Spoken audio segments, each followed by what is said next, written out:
deuil du chef d'entreprise? Ouais, c'est ça. Et en fait, quant aux invalides, on me dit il va falloir que vous appreniez à faire le deuil de vous-même. En fait, le deuil, c'est le cycle jusqu'à arriver à l'acceptation. Et accepter, c'est pouvoir commencer à passer à autre chose.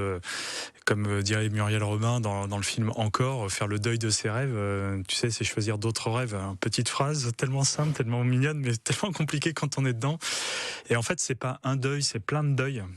C'est des deuils de mon entreprise, des deuils de mes équipes, de mon agenda, de mon train de vie, des deuils de mon identité sociale. De votre vie sociale, oui. Exactement, vous présentez toujours, je suis chef d'entreprise de ceci, aujourd'hui c'est plus compliqué.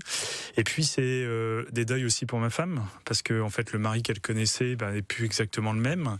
Et c'est des deuils aussi pour le couple. Il y avait plein de projets qu'on voulait faire, qu'on disait un peu plus tard, quand on sera à la retraite, on pourra plus les faire. Et comme disait Muriel Robin, il faut qu'on choisisse d'autres rêves. Mais là, c'est de prendre du temps, accepter, en discuter et de faire germer. Donc, et on a tous des deuils à faire, parce qu'en fait, le deuil d'un aïeul, d'une personne chère, c'est évident, on comprend ce que c'est, mais en fait, quand on quitte une ville qu'on aime bien, une maison qu'on aime bien, une relation amoureuse il faut tourner la page, en réalité, tant qu'on n'a pas accepté, on passe pas à autre chose. Et tous ces deuils, j'ai compris que c'était un cycle, et qui se font pas tous à la même vitesse, qu'ils n'ont pas tous la même intensité émotionnelle. Probablement qu'aujourd'hui certains sont toujours pas faits. Mais j'allais vous poser la question, vous en êtes où aujourd'hui? je pense que la plupart, je pense que beaucoup sont acceptés. Enfin, en tous les cas pour ceux du deuil du chef d'entreprise. Je pense qu'entrepreneur, c'est probablement un état d'esprit, c'est pas vraiment un métier. Donc je réentreprends, j'écris des livres et je pars sur autre chose. Mais voilà, maintenant j'ai une grande humilité par rapport à ça, quoi.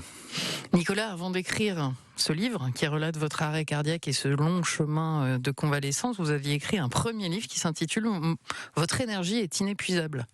C'est votre expérience et votre méthodologie pour recharger les batteries efficacement.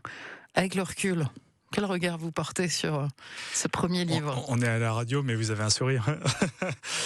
C'est vrai qu'un an avant l'accident, j'ai sorti ce livre, dont je change pas une ligne, puisque c'est une méthode d'énergie. En fait, moi, à 32 ans, à la naissance de mon troisième, il dormait plus. On était épuisés, on commençait à se mettre, à se prendre le bec avec ma femme. Et donc, à 32 ans, vous dites tout ça pour ça, quoi. J'ai commencé à penser la façon dont il fallait avoir de l'énergie et à repenser comment je pouvais me recharger. Donc, c'est tout le concept qui est développé dans le livre. Vous êtes une batterie, un peu comme votre téléphone portable, vous le rechargez la nuit, et puis le matin vous avez de l'énergie. À qui vous le donnez? Qui sont les gens qui vous en prennent, vous en volent? Comment vous protégez de ça? Et ainsi de suite. Et donc la méthode marche bien, puisqu'elle m'a quand même emmené jusqu'à 45 ans.